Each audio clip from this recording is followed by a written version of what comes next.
Breaking news, data inflasi Inggris ternyata sudah sentuh level 2,0% persis dengan target yang diinginkan Bank Sentral. Tapi apa kira-kira langkah selanjutnya? Apakah ini akan merubah apa yang diputuskan atau yang akan diputuskan oleh Bank of England besok? Tapi sementara itu ada hal lain juga yang akan menjadi faktor pertimbangan. Salah satunya terkait dengan data tadi malam. Kita lihat ulasannya. Ya, kemarin kita sudah sempat menunjukkan ada beberapa data ekonomi yang kemungkinan akan menjadi risk event premium yang kemungkinan juga menggerakkan sentimen pasar. Dan kurang lebih kita sudah dapatkan data CPI dari zona Eropa kemarin bertahan di level 2,6 atau 2,8. Nah, cuman sayangnya di sini teman-teman, posisinya juga tidak mempengaruhi apa yang bisa dibilang berdampak positif terhadap mata uang euro. Hal ini kaitannya dengan resiko politik yang masih tetap tidak menentu. Walaupun sedikit ada perimbangan lah ya. Artinya di sini kita belum melihat dengan potensi penguatan dari mata uang euro, melainkan masih ada gangguan terkait dengan risiko politik tersebut at least sampai akhir bulan. Nah, kemudian data retail sales Amerika tadi malam juga sudah dirilis dan angkanya relatif lebih rendah dari itu yang sangat diharapkan oleh para pelaku pasar termasuk juga para pejabat Fed. Nah, tapi juga jangan lupakan teman-teman, data retail sales tadi malam, kalaupun misalkan kita perhatikan, sebetulnya secara rinci angkanya ada yang bermasalah, atau dalam kata lain, ada angka yang kecenderungannya relatif lebih tinggi daripada sebelumnya, yaitu data retail control dari posisi ini minus 0,5% menjadi 0,4%. Tentunya hal ini menunjukkan ada beberapa data ataupun komponen data yang menunjukkan masih relatif solidnya tingkat konsumsi dari warga Amerika. Nah, tapi kabar bagusnya secara keseluruhan, kalau kita perhatikan data per data dan retail sales ataupun core retail sales menunjukkan angka yang relatif lebih rendah daripada ekspektasi, termasuk juga kalau kita compare dengan periode sebelumnya. Nah, jadi secara kesimpulan, harusnya ini akan menjadi kabar yang cukup bagus terkait dengan inflasi ke depannya dari kawasan Amerika. Nah, minggu depan kita akan perhatikan dari data PCE-nya. Kalau misalkan ini juga berpengaruh termasuk dengan data-data yang sebelumnya, maka kita bisa saja mendapatkan data PCE minggu depan akan relatif lebih rendah. Dan itu lagi-lagi tambahan amunisi yang cukup bagus untuk menekan ataupun mendesak Federal Reserve untuk mempertimbangkan pemangkasan. Satu sisi, kalau kita lihat lagi, posisi ini juga disambut dengan apa yang disampaikan oleh Federal Reserve. Ada beberapa Federal Reserve speaker di situ. Fed speaker dimulai dari Lori Logan, kemudian John Williams, kemudian juga ada Thomas Perkin, dan juga Austin Goolsbee. Walaupun secara keseluruhan saya rangkum ini semua, kesimpulannya adalah yang paling mudah mereka melihat inflasi memang sangat bagus. Dalam artian secara progres, secara proses, sudah nampak ada lanjutan dari proses disinflasi. Artinya ada proses inflasi yang menurun dan tanda-tanda pendinginan. Walaupun sangat diakui agak sulit untuk mengharapkan level tersebut turun di bawah 3% dalam waktu dekat. Tapi pertanda yang bagus akan tetap menjadi pertanda yang bagus. Artinya ini akan tetap menjadi pertimbangan mereka.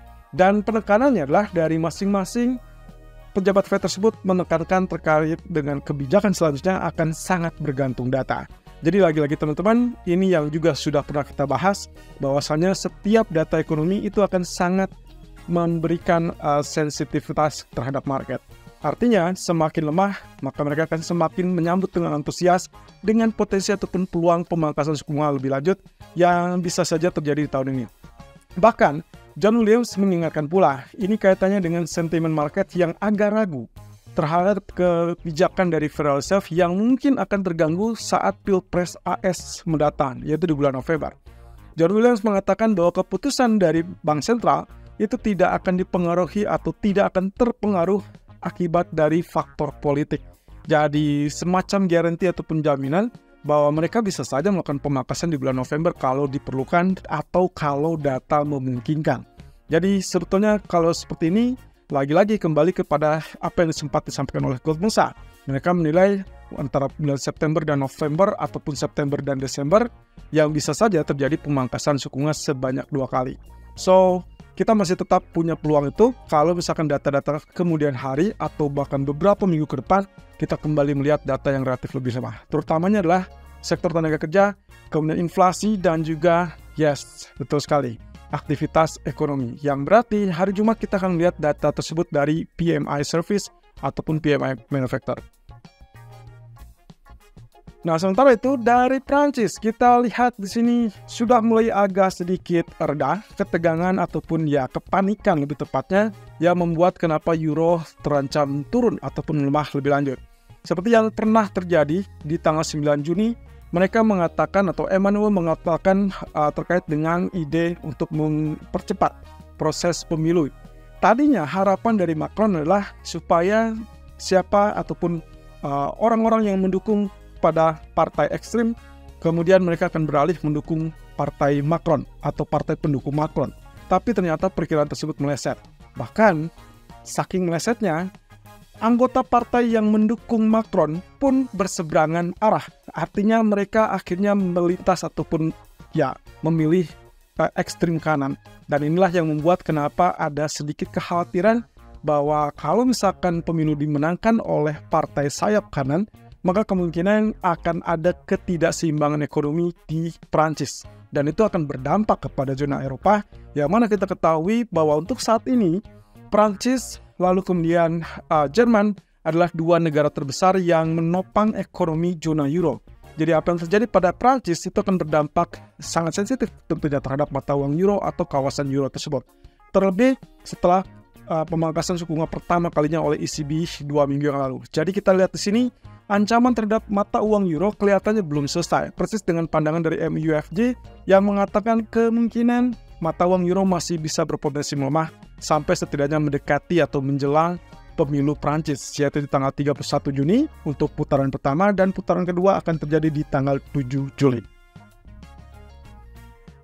Nah, satu sisi teman-teman, kalau misalkan pemilu cepat dari Prancis tersebut membebani mata uang euro, maka kira-kira investasi kemana? Arahnya ternyata yang dilirik sebagai safe haven adalah mata uang Swiss franc.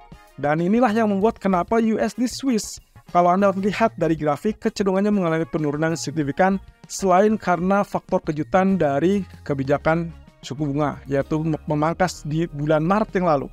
Nah, tapi selidik punya selidik, kalau misalkan kita perhatikan euronya melemah, kemudian Swissnya menguat, ini juga yang terjadi pada mata uang ataupun cross rate euro Swiss franc.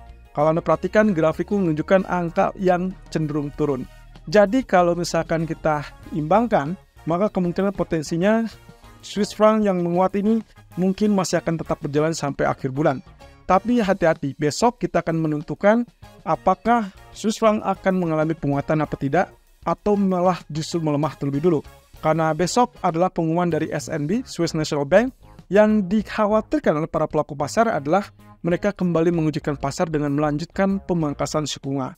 Kalau tidak salah, di tanggal 21 Maret yang lalu, efek ataupun pergerakan dari USD Swiss franc waktu itu mengalami kenaikan saat ternyata SNB secara mengujikan memangkas suku bunga 25 basis point. Artinya mata uangnya melemah terhadap US dollar, dan akhirnya dia mengalami kenaikan kurang lebih tercatat 100-120 poin. Apa itu akan terjadi? Ya bisa saja kalau misalkan perhatikan dari sisi grafiknya, kemungkinan potensi tersebut sudah cukup dekat dengan level support historical, sehingga sangat wajar kalau terjadi rebound.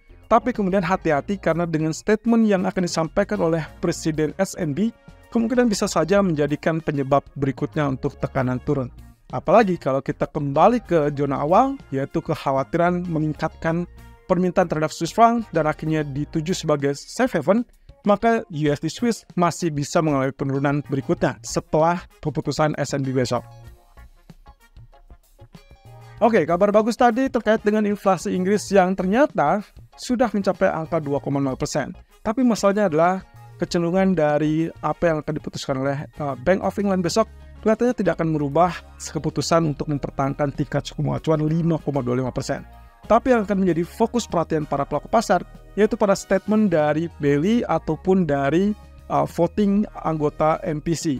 Dalam hal ini 7-2 di pertemuan sebelumnya, yaitu 2 orang yang kecenderungan sudah mulai mendukung terkait dengan pemangkasan suku bunga. Tapi 7 orang cenderung bertahan.